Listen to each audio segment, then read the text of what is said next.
ప్రభువైన యేసుక్రీస్తు నామమున వాక్యం వింటున్నటువంటి ప్రియ సహోదరులకు నా వందనం చెల్లించుకుంటున్నాను. అయితే ఈరోజు వాక్యం ఏదనగా కృతజ్ఞత గల హృదయం గల వారిని దేవుడు ఎట్టి రీతిగా ఆశీర్వదిస్తాడు. కృతజ్ఞత గల హృదయం గల వారి పట్ల దేవుడు చేసేటువంటి కార్యాలు ఏ విధంగా ఉంటాయి అనే దాని విషయం ఈరోజు మనం మాట్లాడుకుందాం. ఫిలిప్పులు రాసిన పత్రిక 4వ అధ్యాయము 6వ వచనం మనం చదువుకుందాం. దేనిని గురించి చింతింపకడు కానీ ప్రతి విషయంలోనూ ప్రార్థన విజ్ఞాపనల చేత కృతజ్ఞతాపూర్వకముగా మీ విన్నపములు దేవునికి తెలియచేయుడి. దేనిని గురించి చింతింపకూడదంట, దేని విషయమే ఆలోచించకూడదంట. ప్రతి విషయంలోనూ కృతజ్ఞత కలిగి అంట ప్రార్థన విజ్ఞాపముల చేత కృతజ్ఞతాపూర్వకముగా మీ విన్నపములు దేవునికి తెలియజేయడం అని చెప్పేసి ఇక్కడ దేవుని వాక్యం సెలవిస్తోంది. చాలామంది వాళ్ళ పిల్లల గురించి, ఆర్థిక సమస్యల గురించి, కుటుంబంలో భార్యాభర్తల గొడవల గురించి, అవునా, అలాగే అనారోగ్య పరిస్థితుల గురించి, ఎప్పుడో జరగబోయే విషయాల పట్ల, ఎప్పుడు జరగని దాని పట్ల ఫ్యూచర్ విషయం ఆలోచించుకుంటూ భయపడుకుంటా, వివాహాల గురించి భయపడుకుంటా, వాళ్ళు ఆలోచించుకుంటూ చింతించుకుంటూ ఉంటారు. కానీ ఇక్కడ దేవుడు ఏం మాట్లాడుతున్నా, ఏమని సెలవిస్తుందంటే వాక్యం, దేని గురించి చింతింపకుడి అంట, దేని గురించి చింతించకూడదు అంట. ఎందుకంటే ఆయన అంటున్నాడు, ఆయన నేను మీకోసం చింతిస్తున్నాను, మీ చింత మొత్తం నా మీద వేయుడి అని చెప్పేసి ఆయన వాక్యం సెలవిస్తుంది. కానీ మనం మాత్రము ఈ సమస్య ఇట్లా, ఆ అప్పులు తీరలేదు, ఈ కష్టాలు తీరలేదు, ఈ బాధ తీరలేదు, ఈ రోగం పోలేదు, ఈ ఇబ్బందులు తొలగలేదు అని చెప్పేసి ప్రతి దాని విషయమే మనము చింతిస్తూనే ఉన్నాం. కానీ అంట దేవుడు ఏమంటున్నాడంటే, దేనిని గురించి చింతింపకడు కానీ ప్రతి విషయంలోనూ ప్రార్థన విజ్ఞాపముల చేత కృతజ్ఞత పూర్వకముగా మీ విన్నపం తెలియచేయుడి. ఓకే, అనేకులు అన్ని విషయముల పట్ల ప్రార్థిస్తూ ఉంటారు. వాళ్ళకు ఉన్నటువంటి సమస్యలు బట్టి, ఇబ్బందులు బట్టి, బాధలు బట్టి, కష్టాలను బట్టి ప్రార్థన చేస్తూనే ఉంటారు. అయితే దేవుని వాక్యం సెలవిస్తుందంటే ప్రార్థన చేయండి, మీ యొక్క ప్రార్థన విజ్ఞాపములు దేవునికి తెలియచేయండి. అయితే ఏ ప్రార్థన విషయమైతే నువ్వు ప్రార్థన చేస్తున్నావో, దేని విషయమైతే నువ్వు చింతిస్తున్నావో, ఏ విషయం జరగదని చెప్పేసి భయముతో, దుఃఖముతో, వేదనతో నువ్వు ప్రార్థన చేస్తున్నావో దాని పట్ల నువ్వు కృతజ్ఞతలు చెల్లించు. దాని విషయం పట్ల దేవుడు ఏ కార్యములు చేస్తాడని కృతజ్ఞత గల హృదయము గలవారు వారు విశ్వాసముతో కృతజ్ఞత చెల్లించాలి. విశ్వాసం గలవారు గొప్ప విశ్వాసంలో మాత్రమే కృతజ్ఞత కలిగి చెల్లించగలరు. దేవుడి కార్యము చేసేసిన గొప్ప విశ్వాసముతో నువ్వు ఉంటేనే తప్ప నువ్వు కృతజ్ఞతలు చెల్లించలేవు. దేవుడి కార్యము చేసేసిన నమ్మి విశ్వసిస్తున్నావా, కృతజ్ఞత చెల్లిస్తావు.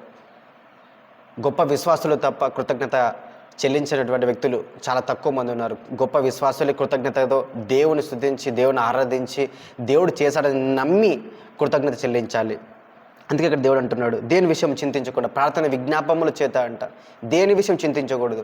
ఎందుకు దేవుడు చింతించకూడదు అని చెప్పేసి ఇక్కడ సెలవిస్తున్నాడంటే, ఎప్పుడైతే మనం చింతిస్తామో నీ చింత, నీ ఆలోచన, నీ బాధ, దుఃఖము, నీ వేదన, నీ కష్టం, నీకున్న రోగం గురించి, నీ అప్పుల గురించి, మీ పిల్లల గురించి, మీ భవిష్యత్తు గురించి ఎప్పుడైతే మనం చింతిస్తూ ఉంటామో ఆ చింత యావత్తు దేవుడు అంటాడు, నీ చింత నువ్వు ఎక్కువ చింతించాల్సిన అవసరం వస్తే, నువ్వు ఎక్కువ చింతిస్తే ఆ చింత ఎక్కువ పెరగదు, కొంచెం తగ్గదు అని చెప్పేసి దేవుడి వాక్యం సెలవిస్తుంది. అయితే ఎప్పుడైతే మనము చింతిస్తూ ఉంటామో, ఏ తలంపులు అయితే, ఏ చింత విషయం అయితే నువ్వు బాధపడుతున్నావో దానికి సంబంధించినటువంటి దురాత్మలు నేను ఇబ్బంది పెడతాయి, ఆ తలంపులు నేను ఇబ్బంది పెడతాయి.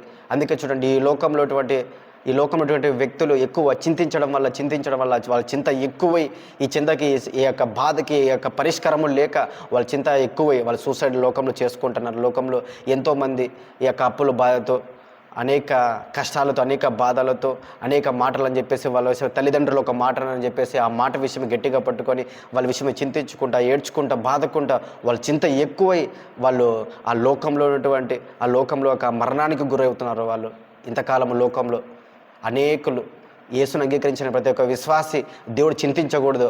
నువ్వు ఎప్పుడైతే చింతిస్తావో నీ చింత యావత్తు నా మీద మోపము, అప్పుడు నీకు తేలికగా ఉంటుంది, అప్పుడు నీకు ఆదరణ కలుగుతుంది. కృతజ్ఞతాపూర్వకముగా ఏ సమస్య విషయమైతే నువ్వు భయపడుతున్నావు, ఏ సమస్య దిగులు చెందుతున్నావు దాని విషయం కృతజ్ఞతగా చెల్లించు. ప్రార్థన విజ్ఞాపముల చేత ఆయన సన్నిధికి వచ్చి ఎప్పుడైతే నువ్వు కృతజ్ఞతగా చెల్లిస్తావో అప్పుడు నీ జీవితంలో దేవుడు గొప్ప కార్యాలు చేస్తాడు. దాని తర్వాత 7వ వచనంలో ఉంటుంది, అప్పుడు సమస్త జ్ఞానం ఇచ్చిన దేవుని సమాధానం యేసుక్రీస్తు వలన మీ హృదయములకును మీ తలంపులకును కావలి ఉండును. ఎప్పుడైతే నువ్వు నీ ప్రార్థన విజ్ఞాపములు కృతజ్ఞతాపూర్వకంగా దేవునికి నీ విజ్ఞాపం చెల్లిస్తావో దేవుడు చేస్తాడని విశ్వాసం నీలో పెరుగుతుంది. అందుకే ఎలాంటి సమస్యలను ఎంత గొప్ప ఘోర పాపమైనప్పటికీ నువ్వు దేవుని సన్నిధికి వచ్చి మొరపెట్టేటువంటి హృదయం నీకు ఉండాలా, దేవుని సన్నిధికి వచ్చి ఆరాధించే హృదయం నీకు ఉండాలా. నీ కష్టం, నీ బాధను తీర్చేటువంటి దేవుడు ఉన్నాడని చెప్పేసి విశ్వాసంతో ఆయన సన్నిధికి ఎప్పుడైతే వస్తావో అప్పుడు నీకు ఆదరణ కలుగుతుంది. సమస్త జ్ఞానం గురించినటువంటి సమాధానం, దేవుని సమాధానం అంట నీ హృదయానికి, నీ తలంపులకు వస్తుంది. ఎప్పుడైతే నీ హృదయానికి, నీ తలంపులకి దేవుని సమాధానం వస్తుందో అప్పుడు ఆ సమస్య విషయం నువ్వు ఎక్కువ భయపడవు, చింతించవు, దాని పట్ల నువ్వు బాధ చెందవు. దాని తర్వాత ఎఫెసీయులకు రాసిన పత్రిక 5వ అధ్యాయము 20వ వచనం చదువుకుందాం. ఎఫెసీయులకు రాసిన పత్రిక 5వ అధ్యాయము 20వ వచనం చదువుకుందాం.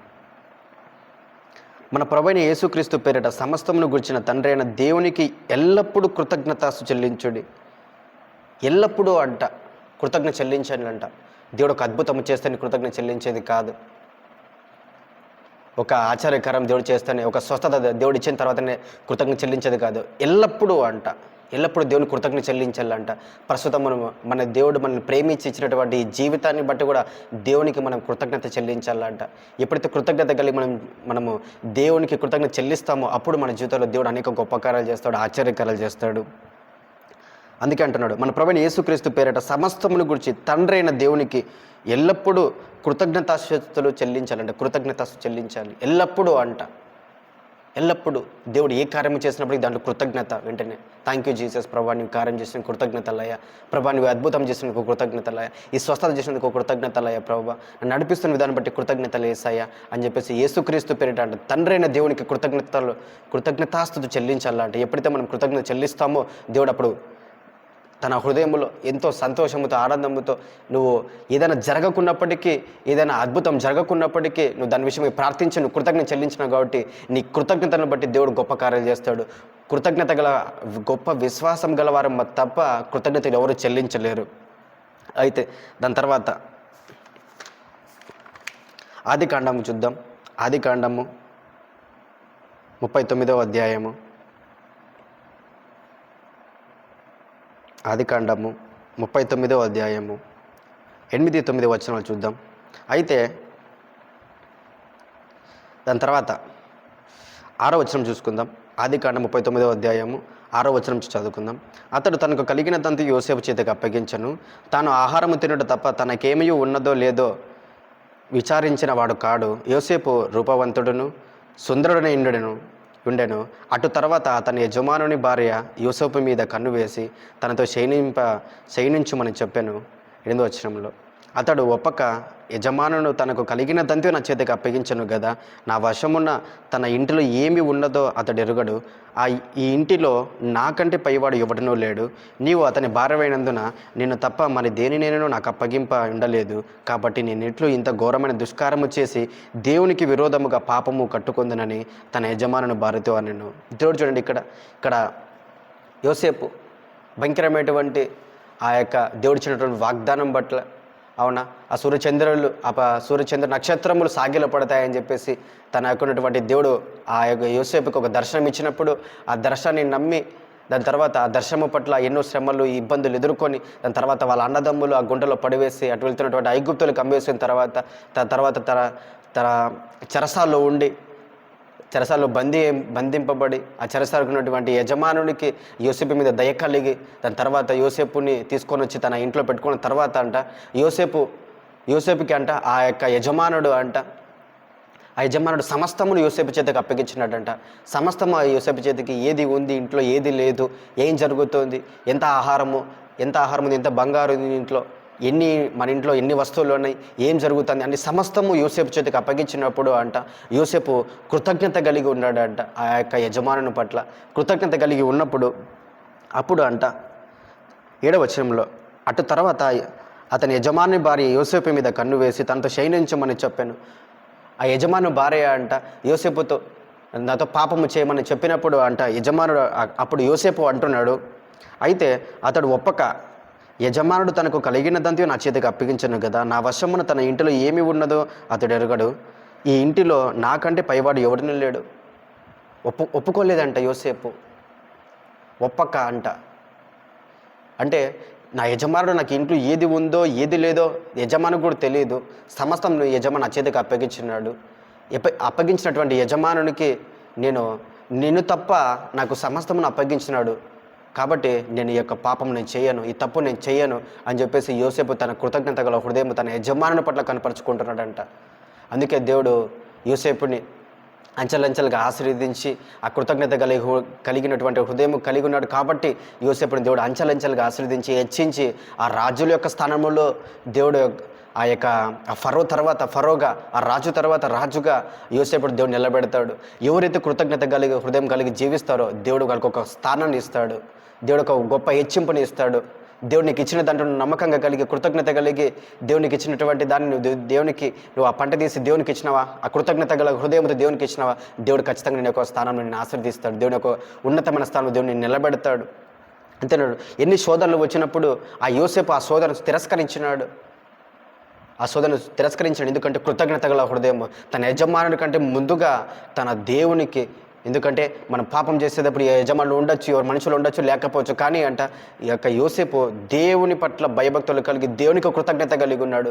దేవుడు ఇంత స్థానం ఇచ్చినాడు, దేవుడు ఇచ్చినటువంటి స్థానాన్ని కాపాడుకోవాలని చెప్పేసి యోసేపు పాపము చేయక ఒప్పక తన భూమి ఆకాశం సృష్టించినటువంటి దేవునికి కృతజ్ఞత కలిగి ఉన్నాడు. కాబట్టి ఆ యొక్క కృతజ్ఞత గల హృదయమును బట్టి దేవుడు ఆ హృదయాన్ని ఆశీర్వదించి ఆ యోసేపుని ఆశీర్వదించి ఒక ఉన్నతమైన స్థానంలో దేవుడు పెట్టినాడు. కొన్నిసార్లు నువ్వు కృతజ్ఞత కలిగి హృదయం ఇక్కడ యోసేపుకు మంచి చేసినప్పటికీ తన యజమానునికి నమ్మకంగా ఉన్నప్పటికీ ఇక్కడ యోసేపు ఆ చెరసాలు వేయింపబడిన చివరికి ఆమె తన యజమానురాలటువంటి ఆ యజమానురాలు ఆ యోసేపు మీద నింద వేసి చివరికి ఒక చెరసాలేసి మళ్ళీ వేస్తుంది. అయినప్పటికీ యోసేపు మాత్రము దేవునికి కృతజ్ఞత కలిగి ఉన్నాడు కాబట్టి, కృతజ్ఞత గల హృదయం కలిగి ఉన్నాడు కాబట్టి యోసేపుని చెరసాల నుంచి దేవుడు విడిపించి ఆ ఫరోకి ఆ కళ తీసుకొని వచ్చి ఆ కళ వచ్చిన తర్వాత దానికి అర్థము ఆ యోసేపు ద్వారా దేవుడు బయలుపరిచిన తర్వాత యోసేపుని ఒక ఉన్నతమైన స్థానములో ఆ యొక్క రాజు ఆ ఫరో కూర్చొని పెడతాడు. రాజు ఎవరంటే దాని తర్వాత యోసేపే ఉంటాడు. ఎవరైతే కృతజ్ఞత కలిగినటువంటి హృదయం ఉంటారో వాళ్ళందరినీ దేవుడు ఒక గొప్ప హెచ్చింపుని ఇస్తాడు. దేవుడు ఒక గొప్ప ఉన్నతమైన స్థానంలో దేవుడు వాళ్ళు ఉంచుతాడు. ఎప్పటికైనా సరే వాళ్ళు ఏ స్థితిలో ఉన్నా సరే వారికి ఉన్నటువంటి స్థితిలో దేవుడు వారికి ఇచ్చిన దాన్ని నమ్మకం కలిగి ఉన్నారా 100% దేవుడు వారి యొక్క ఉన్నతమైన స్థానం దేవుడు నిలబెడతాడు. యోసేపులాగా దేవుడు నిలబెడతాడని చెప్పేసి దాని తర్వాత 2 సమూయేలు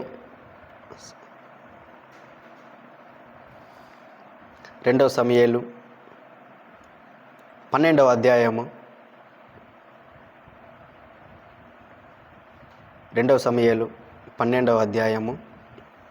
7-8 వచనాలు చదువుకుందాం. నాతాను దావీదును చూచి ఆ మనుషుడవు నీవే, ఇజ్రాయేలు దేవుడైన యెహోవా సెలవిచ్చినదేమనగా, ఇజ్రాయేలుల మీద నేను రాజుగా పట్టాభిషేకము చేసి సౌలు చేతిలో నుండి నేను విడిపించి నీ యజమానుని నగర నీకు అనుగ్రహించితిని. నీ యజమానుని స్త్రీలను నీ కోగుట చేర్చి ఇజ్రాయేలు వారిని యూదా వారిని చేతికి అప్పగించిని. ఇది చాలదని నువ్వు అనుకొనిన ఎడల నేను మరీ ఎక్కువగా నీకు ఇచ్చి ఉందును. నీవు యెహోవా మాట తృణీకరించి ఆయన దృష్టికి చెడుతనము చేసితివేమి? హిత్తీయుడగు ఉరియాను కత్తి చేత చంపించి అతని భార్య నీకు భార్య అగునట్లుగా నీవు పట్టుకొని ఉన్నావు. అమ్మోనుల చేత నీవు అతన్ని చంపించితివి కదా. నీవు నన్ను లక్ష్యము చేయక హిత్తీయుడగు ఉరియా భార్యను నీకు భార్య అగునట్టు తీసుకొనినందున నీ ఇంటి వారికి సదాకాలం యుద్ధము కలుగును. చూడండి, దేవుడంట దావీదుకి ఏ స్థితిలో నుంచి ఆ గొర్రెల కాపరలో నుంచి స్థితిలో నుంచి ఆ గొర్రెలు కాచుకున్నటువంటి స్థితిలో నుంచి దేవుడు అంచెలంచెలుగా దావీదుని దేవుడు ఆశీర్వదించిన తర్వాత అనేక భార్యలు ఇచ్చినప్పటికీ దావీదుకి అనేకమంటి రాజ్యంలో సమస్తము ఆశీర్వాదాలన్నీ ఆ యొక్క దావీదుకి ఇచ్చినప్పటికీ దావీదు ఆ ఉరియా భార్యని ఇష్టపడి దాన్ని బట్టి ఆమెని ప్రేమించే దాన్ని బట్టి తన భర్తను చంపిస్తాడంట. అప్పుడు ఆ యొక్క ప్రవక్త వచ్చేసి చెప్తున్నాడు, నీకు సదాకాలం యుద్ధములు కలుగుతాయి, నువ్వు ఇట్లా కృతజ్ఞత గల హృదయం కలిగి లేవు. దేవుడు ఏదైతే నీకు సమస్తం ఇచ్చినాడు, దేవుడు సమస్తం ఇవ్వగలడు, దేవుడు ఇవ్వగలడు. అయితే ఆ సమస్తం ఇచ్చినటువంటి దేవుని మీద ఆధారపడక ఆ దేవుడు చేసినటువంటి మేలులో మర్చిపోయి ఆ కృతజ్ఞత గల హృదయం ఎప్పుడైతే నువ్వు కోల్పోయినావో నీకు సదాకాలం యుద్ధాలు జరుగుతుంది అని చెప్పేసి ఒక శాపం వచ్చిందంట దావీదు జీవితంలో. ఎప్పుడైతే మనం కృతజ్ఞత గల హృదయం కోల్పోతామో మన జీవితంలో కొన్ని ఆశీర్వాదాలు జీవితాంతము సాగవు, కొంచెం స్టాప్ అయిపోతాయి, అప్ అండ్ డౌన్ అయిపోతాయి. ఎప్పుడైతే మనం కృతజ్ఞత గల హృదయం కలిగి ఉంటామో దేవుడు నీకు ఏ స్థితిలో ఉన్నా సరే, నీకు ఎంత ఇచ్చినా ఏ ఏ స్థితిలో ఉన్నా సరే, నువ్వు ఉన్నా లేకున్నా నీకున్న దాంట్లో కృతజ్ఞత కలిగి ఎప్పుడైతే నువ్వు జీవిస్తావో దేవుడు అప్పుడు నీ స్థానాన్ని మారుస్తాడు. ఎప్పుడైతే దావీదు ఈ తప్పు చేసినాడో అప్పుడు దావీదు మీదకి ఒక శాపం అనేది వచ్చిందంట. కృతజ్ఞత గల హృదయం కోల్పోయినాడు దావీదు. ఇక్కడ చూస్తే దేవుడు సమస్తం అనుగ్రహించినాడు దావీదుకి. సమస్తం అనుగ్రహించినప్పటికీ దావీదు మాత్రము ఈ యొక్క పాపం చేయడానికి దావీదు ఇష్టపడినాడు. కృతజ్ఞత గల హృదయం కోల్పోయినాడు. ఎప్పుడైతే కోల్పోయినాడో ఆ దావీదుకి సదాకాలం యుద్ధము జరుగుతున్నటువంటి శాపం వచ్చేసింది. దేవుడు అటువంటి యుద్ధములు, అటువంటి పాపములకు పడుకోకుండా కృతజ్ఞత గల హృదయంతో నిలకడగుని జీవించదు గాక యేసునామమున. దాని తర్వాత 119 కీర్తన 119వ కీర్తన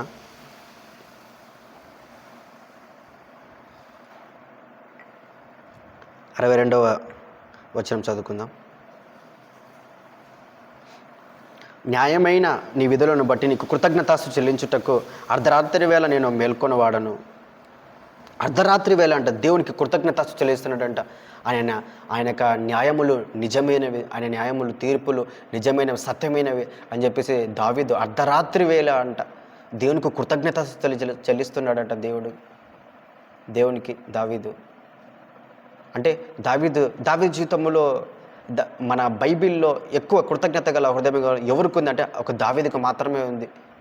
దావీదు ఎలాంటి వ్యక్తి అంటే ఏదైనా సరే తన జీవితంలో ఏదైనా తప్పు చేసిన తర్వాత, ఇది తప్పు అని తెలుసుకున్న తర్వాత, ఇది పాపం దేవునికి ఇష్టమైంది కాదు, దేవునికి ఇష్టమైంది ఈ పని కాదు, ఇది దేవుని చిత్తము కాదు అని ఎప్పుడైతే దావీదు తెలుసుకున్నాడో, ఈ పాపం విషయం తెలుసుకున్నాడో, ఈ పాపం విషయం చేస్తే దేవుని కోపం వస్తుంది ఎప్పుడైతే తెలుసుకున్నాడో తిరిగి మళ్ళీ ఆ తప్పు తిరిగి చేయలేదంట దావీదు.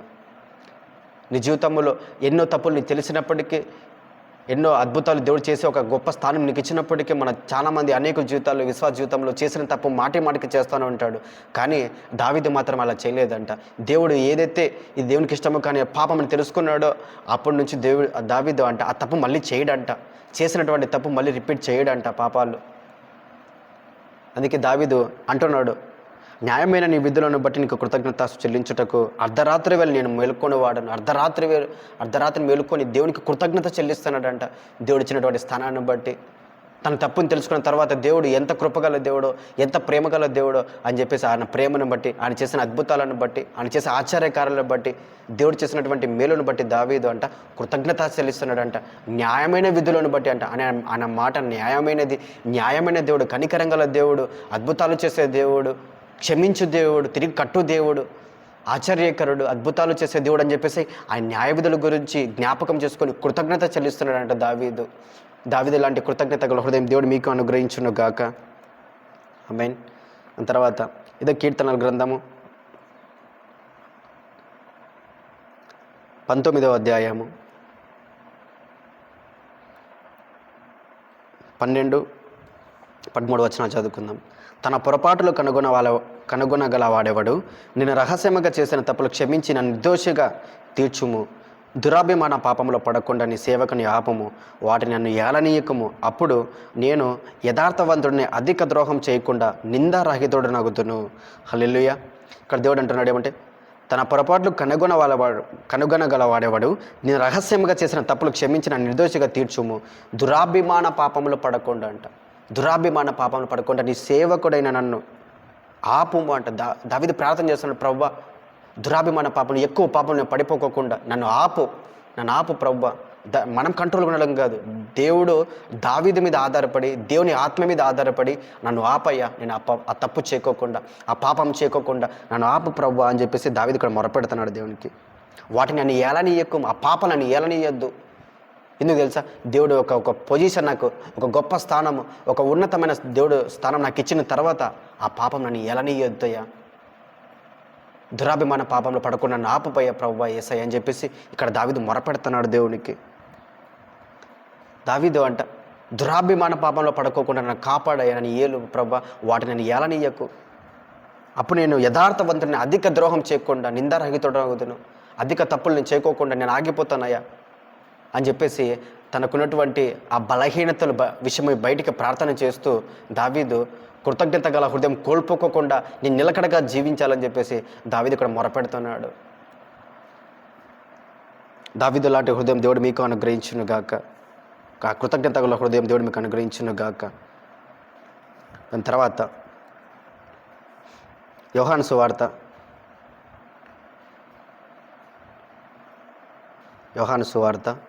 6వ అధ్యాయం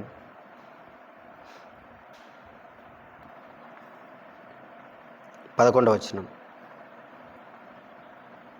10-11 వచనం చదువుకుందాం. యేసు జనులు కూర్చోండబెట్టాడని చెప్పాను. ఆ చోట చాలా పచ్చిక ఉండను గనుక లెక్కకు ఇంచుమించి 5,000 మంది పురుషులను కూర్చోండిరి. యేసు ఆ రొట్టెలు పట్టుకొని కృతజ్ఞతాస్తుతులు చెల్లించి కూర్చున్న వారికి వడ్డించను. అలాగున చేపలు కూడా వారికి ఇష్టమైనంత మట్టుకు వడ్డించను. వారు తృప్తి పొంది తినిన తర్వాత ఏమీ నష్టపడకుండా మిగిలిన ముక్కలు పోగు చేయడని తన శిష్యులతో చెప్పాను. కాబట్టి వారు భుజించిన తర్వాత వారి యుద్ధ మిగిలిన 5 యవల రొట్టెలను ముక్కలు పోగు చేసి 12 గంపలు నింపిరి. ఆ మనుషులు యేసు చేసిన సూచక్రియలు చూచి నిజముగా లోకమునకు రాబో ప్రవక్త ఈయనే అని చెప్పుకొనిరి. హల్లెలూయా. చూడండి, ఏదైతే చూడండి ఆ 6 రొట్టెలు, అవునా, ఆ 7 చేపలు, ఆ 7 రొట్టెలు తీసుకొని దేవుడు దాని కృతజ్ఞత చెల్లించిన తర్వాత అంట అవి విస్తారముగా అంటే 5,000 మందికి పంచిపెట్టేటువంటి రీతిగా ఆ గొప్పగా అవి పెరిగిపోయినాయంట. ఎప్పుడైతే దేవుడు నీకు ఇచ్చిన దాంట్లో నువ్వు కృతజ్ఞత కలిగి కృతజ్ఞత చెల్లించినావా అవి విస్తరిస్తాయి. హల్లెలూయా. అవి విస్తరిస్తాయంట. దేవుడు వాటిని ఆశీర్వదిస్తాడంట. కృతజ్ఞత చెల్లిస్తే దాని పట్ల దేవుడు నీకు ఏది చేస్తే సమస్తం నీకు ఇచ్చినాడు, సమస్త ఆశీర్వాదాల్లో నువ్వు కృతజ్ఞత కలిగి ఉన్నావా దేవుడు వాటిని విస్తరింపజేస్తాడంట. వాటిని నష్టము రాకుండా దేవుడు నిన్ను కాపాడుతాడంట. నీకు ఏదైతే దేవుడు ఇచ్చినాడు, ఏ స్థాయి ఇచ్చినాడు, ఏ పొజిషన్ నీకు ఇచ్చినాడా, ఎటువంటి ఆశీర్వాదం నీకు ఇచ్చినాడా, ఏ ఐశ్వర్యం నీకు ఇచ్చినాడా, ఎటువంటి ఆరోగ్యం ఇచ్చినాడా, అలాగే ఎటువంటి ఉన్నతమైన స్థాయి నీకు ఇచ్చినాడా, ఆ స్థాయి పట్ల, నీకు ఇచ్చిన ఆశీర్వాదం పట్ల, నీకు ఇచ్చిన ఆరోగ్యం పట్ల దేవునికి కృతజ్ఞత కలిగి ఎప్పుడైతే మనం జీవిస్తామో మన జీవితంలో అంట ఎటువంటి నష్టాలు ఉండవు. చూడండి ఇక్కడ నుండి ఎవరు నష్టపడకుండా అంట 12వ వచనంలో ఉంటుంది. వారు తృప్తిగా తినిన తర్వాత ఏమీ నష్టపడకుండా మిగిలిన ముక్కలు పోగు చేయడని తన శిష్యులతో చెప్పాను. ఏమి నష్టపోలేదంట. దేవుడు ఏ స్థితిలో నువ్వు ఉన్నావా ఆ స్థితిలో నువ్వు దేవునికి కృతజ్ఞత కలిగి చెల్లించినావా నువ్వు నీ జీవితంలో నష్టాలు ఉండవు.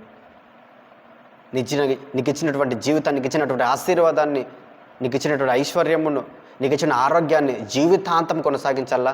100% నువ్వు కృతజ్ఞత కలిగి దేవునికి జీవించాలా. ఎప్పుడైతే నువ్వు ఈ కృతజ్ఞత కలిగి నువ్వు చెల్లిస్తావో, దేవునికి కృతజ్ఞత చెల్లించి ఒక పని నువ్వు ఆరంభిస్తావో దేవుడు ఆ పనిని ఆశీర్వదిస్తాడంట. ఏదైతే ఇంకా జరగని దానిని విశ్వాసంతో ప్రార్థన చేసి ప్రభువా నువ్వు ఈ అద్భుతం చేస్తున్న దాన్ని బట్టి కృతజ్ఞతలు, నాకు ఎగ్జామ్లో మంచి మార్కులు ఇచ్చిన విధానం బట్టి కృతజ్ఞతలు వేస్తాయా, నా కుటుంబంలో సమస్యలు తీసివేసి, ఆర్థిక సమస్యలు తీసివేసి, ఇబ్బందులు తీసివేసి కుటుంబంలో సమాధానం ఇచ్చిన విధానం బట్టి కృతజ్ఞతలు వేసాయా అని ఎప్పుడైతే నువ్వు చెల్లిస్తావో దేవుడు అప్పుడు అంట నీ జీవితంలో అనేక అద్భుతాలను చేస్తాడంట, అనేక ఆశ్చర్యకారం దేవుడు మీ జీవితం జరిగిస్తాడంట. దేవుడు కృతజ్ఞత గల హృదయం మీకు ఇచ్చి మిమ్మల్ని మీకు కలిగిన సమస్త మొత్తాన్ని దేవుడు ఆశీర్వదించి మీకు ఇచ్చినటువంటి ఆశీర్వాదాలను నిలకడగా ఉంచును గాక. దేవుడు ఒక వాక్యాన్ని, మాటని దేవుడు దీవించును గాక. ప్రార్థించుకుందాం. తండ్రి స్తోత్రములు యేసయ్య, అద్భుతాలు వచ్చే దేవ, ఆశ్చర్యకరుడా మీకే స్తోత్రములు, మీకే వందనములు ప్రభువా. ఇదిగో తండ్రి యేసయ్య, దావీదుకు సమస్తం ఇచ్చినప్పటికీ ప్రభువా తండ్రి దావీదు తనకి ఇచ్చిన దాంట్లో కృతజ్ఞత హృదయం కోల్పోయి ప్రభువా ఎన్నో నష్టాలు తెచ్చుకున్నాడయ్యా. ఇదిగో తండ్రి యేసయ్య ప్రభువా మమ్మల్ని ఆశీర్వదించు ప్రభువా. వాక్యం వింటున్న బిడ్డలు మీరు ఆశీర్వదించమని ప్రార్థిస్తున్నాను ప్రభువా. తండ్రి యేసయ్య, ఏ తప్పులైతే వాళ్ళు చేస్తున్నారో ప్రభువా, ఏ ఒక్క పొరపాట్లు వాళ్ళు చేస్తున్నారో ప్రభువా తండ్రి యేసయ్య, ఆ పొరపాట్లు చేయకోకుండా వాళ్ళకి నిలకడగల కృతజ్ఞత గల హృదయం వరకు దయచేయమని ప్రార్థిస్తున్నాం ప్రభువా. అలాగే తండ్రి యేసయ్య, దావీదు తండ్రి యేసయ్య యోసేపుకు తండ్రి యేసయ్య ఇచ్చినటువంటి స్టెప్ బై స్టెప్ ప్రభు ఒక గొప్ప స్థానం ఇచ్చిన తర్వాత ప్రభువా యోసేపు తనకు కలిగిన అంతటిలోనూ ప్రభువా తండ్రి యేసయ్య కృతజ్ఞత కలిగి జీవించాడు కాబట్టి ప్రభువా యేసయ్య దావీదుని ప్రభువా తండ్రి అలాగే ప్రభువా యోసేపుని ఒక ఉన్నతమైన స్థానంలో ప్రభువా ఫరో తర్వాత ఆ గొప్ప రాజు స్థానంలో ప్రభువా యేసయ్య నువ్వు యోసేపుని కూర్చొని పెట్టావు తండ్రి. ఇదిగో తండ్రి యేసయ్య ఏ యొక్క దర్శనం ఇచ్చావో ప్రభు ఆ దర్శనం నెరవేర్చడానికి ప్రభు ఏస కృతజ్ఞత గల హృదయం 100% ఖచ్చితంగా ఉండాలి కాబట్టి ప్రభు తండ్రి ఏ దర్శనంలో ప్రభు ఏ విశ్వాసులకు ఇచ్చావో ప్రభు తండ్రి ఈ వాక్యం వింటున్నటువంటి ఏ విశ్వాసులకి ఏ యొక్క తండ్రి దర్శనంలో ఇచ్చావో ఆ దర్శనం నెరవేర్చుకోవడానికి కృతజ్ఞత గల హృదయం వరకు దయచేయండి. యేసుక్రీస్తున్నాము. అవును ప్రభుని సెలవిస్తున్నావు, దేని గురించి చింతింపకడానికి సెలవిస్తున్నావు తండ్రి. దేని గురించి చింతింపక ప్రభ ప్రతి విషయంలోనూ కృతజ్ఞత పూర్వకముగా ప్రభ ప్రార్థన విజ్ఞాపముల చేత కృతజ్ఞత పూర్వకముగా మీ విన్నపం మొత్తం నాకు తెలియజేయడం సెలవిచ్చావు. ప్రతి విషయం విషయంలోనూ కృతజ్ఞత చెల్లించి ప్రతి విషయంలోనూ ప్రభావ జీవితాల సాక్ష్యాలు పొందుకున్నటువంటి జీవితాన్ని వరకు దయచేయండి.